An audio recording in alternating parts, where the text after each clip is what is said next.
আসসালামু আলাইকুম ওরহমতুল্লাহি আবরাকাতু। Welcome back to my channel Hannan electronics. তো হান্নান ইলেকট্রনিক্স এই ইউটিউব চ্যানেলে প্রত্যেককে স্বাগত। আজকে তোমাদের জন্য আবারও একটি নতুন ভিডিও টপিকস নিয়ে আমি উপস্থিত হয়ে গিয়েছি। আজকের এই ভিডিও টপিকটা অত্যন্ত গুরুত্বপূর্ণ সহকারে তোমাদের দেখা উচিত, কেননা আজকের ভিডিও টপিকস দেখার মাধ্যমে আপনারা আপনাদের পছন্দের কাঙ্ক্ষিত স্মার্টফোনের চার্জার পেয়ে যেতে পারেন। প্রত্যেকটা দিনই কিন্তু স্মার্টফোনের অ্যাক্সেসরিজের রিভিউ কন্টেন্টগুলো তৈরি করছি, আপলোড করছি আপনাদের জন্য। আপনাদের ভালোবাসার একটা প্রতীক চ্যানেল হান্নান ইলেকট্রনিক্স। এই চ্যানেলে আজকে যে ভিডিও টপিকসটা নিয়ে চলে এসেছি, অবশ্যই প্রত্যেকে দেখা উচিত। এই চ্যানেলের ভিডিওগুলো প্রত্যেকেই ওয়াচিং করবেন, কেননা প্রত্যেকটা দিন মোবাইল জগতে সবকিছু নিয়ে রিভিউ কন্টেন্ট আপলোড করা হয়। দেখতেই পাচ্ছেন আমার হাতে বেশ কয়েকটি চার্জার। আজকে আমি এই চার্জারগুলো নিয়ে কথা বলবো। তো যাদের স্মার্টফোনগুলো আছে, আসলে কোন স্মার্টফোনের জন্য কোন চার্জারটা সুইটেবল, কোন স্মার্টফোনের ব্যাটারি অ্যাম্পিয়ার কত লাগে, এই ব্যাপারগুলো জানার জন্য কিন্তু আজকের ভিডিও তৈরি করা। তো 18 ওয়াট যে স্মার্টফোন, 18 ওয়াট স্মার্টফোনের যে চার্জারগুলো, সেই চার্জারগুলো কোন কোন স্মার্টফোনে ব্যবহার করা যাবে, এবং আমার হাতে যে চার্জারগুলো দেখছেন, এই চার্জারগুলো মূলত কোন কোন স্মার্টফোনে সুইটেবল হবে, কোন কোন স্মার্টফোনের জন্য ভালো হবে, সে ব্যাপারেও আজকে কিন্তু আলোচনা থাকবে।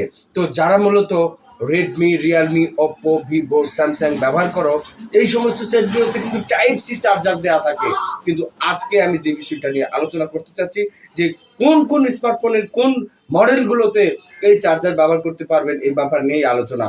যে সমস্ত অ্যান্ড্রয়েড ফোনের ব্যাটারি ব্যাকআপ 3000, 4000, সেই সমস্ত স্মার্টফোনগুলোতে এই 2.1 আউটপুটের যে অ্যাম্পিয়ার, সেই চার্জারগুলো কিন্তু দিতে পারবেন।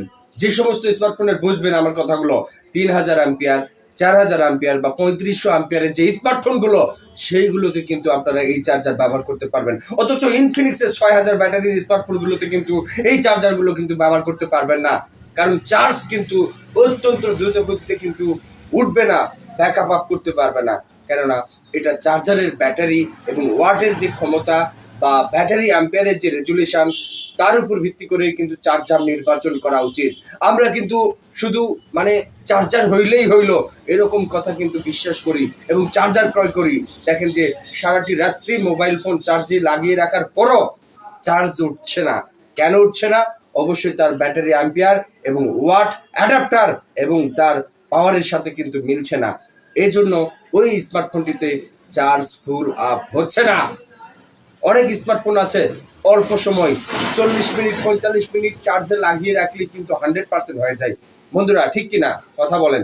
অবশ্যই কিন্তু ওই স্মার্টফোনগুলোতে কিন্তু 18 ওয়াট বা 32 ওয়াটের চার্জার ব্যবহার করার কারণে কিন্তু ওই ঘটনাটা ঘটে থাকে।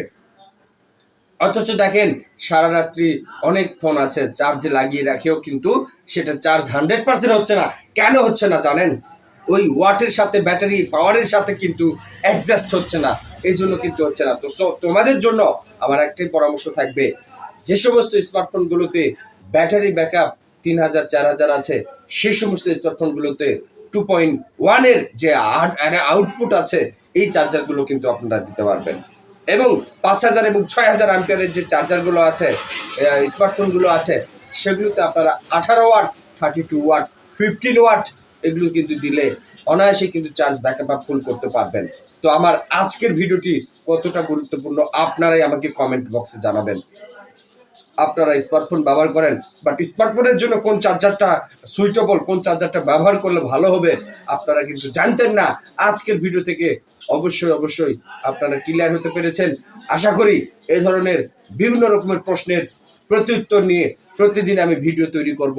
আপনাদের ভালোবাসার একটা চ্যানেল হান্নান ইলেকট্রনিক্স। প্রত্যেকটা দিন এই চ্যানেলে একটা না একটা ভিডিও সন্ধ্যা 6টার সময় পাবলিশ করা হয়।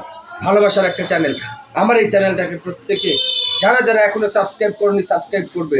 বন্ধুরা, আজকের ভিডিওটাকে ফেলে দেওয়ার মতো। দেখুন, এই ব্যাপারে কিন্তু অনেকেই জানতেন না, অনেকেই বুঝতেন না কোন সেটের জন্য কোন চার্জার নেবেন, কোন চার্জারের জন্য স্মার্টফোনটা অত্যন্ত দ্রুত গতিতে চার্জ হবে, এই ব্যাপারে কিন্তু জানতেন না।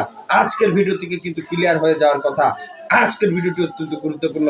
আজকের ভিডিওটি যারা স্কিপ করে যাবে, তারা কিন্তু এই ব্যাপারে কিন্তু জানতে পারবে না, বুঝতে পারবে না এই ব্যাপারটা কত বড় একটা ব্যাপার। আপনি স্মার্টফোন ব্যবহার করছেন, আপনার অরিজিনাল যে চার্জার সেটা হারিয়ে গিয়েছে, সেক্ষেত্রে আপনি কোন চার্জার ব্যবহার করবেন? তাই না? এই প্রশ্নেরও উত্তর কিন্তু আজকে ফাইন্ড আউট করা হলো এই ভিডিওতে। আপনার ব্যাটারি অ্যাম্পিয়ার যেটা, সেই অনুযায়ী আপনার ওয়াট বাছাই করে সেই চার্জার আপনাকে ক্রয় করতে হবে। আপনি 5000 অ্যাম্পিয়ারের ব্যাটারি সেটে আপনি দিচ্ছেন 2.1 ওয়াট, আপনি দিচ্ছেন 8 ওয়াট, আপনি দিচ্ছেন বটম ফোনের চার্জার, তাহলে কি সেটাতে চার্জ হবে? অবশ্যই হবে না। এই বিষয়গুলো কিন্তু গুরুত্বপূর্ণ। কোনটার জন্য কোনটা দরকার, কোন সেটের জন্য কোন চার্জারগুলো বেশি সুইটেবল, বেশি সন্তুষ্টজনক, বেশি মানে ভালো হবে, অ্যাপ্রোপ্রিয়েট হবে, এটা কিন্তু আপনারা আজকের ভিডিও থেকেই বুঝতে পেরে গিয়েছেন। তো বন্ধুরা, আজকের ভিডিওটি কেমন লেগেছে কমেন্ট বক্সে কমেন্ট করে জানাবেন।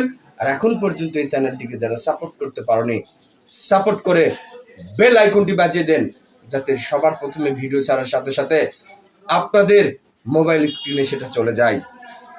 তো আজকের ভিডিওটি এখানেই শেষ করছি। সকলে ভালো থাকুন, সুস্থ থাকুন। দেখা হচ্ছে পরবর্তী কোনো ভিডিও টপিক্সে।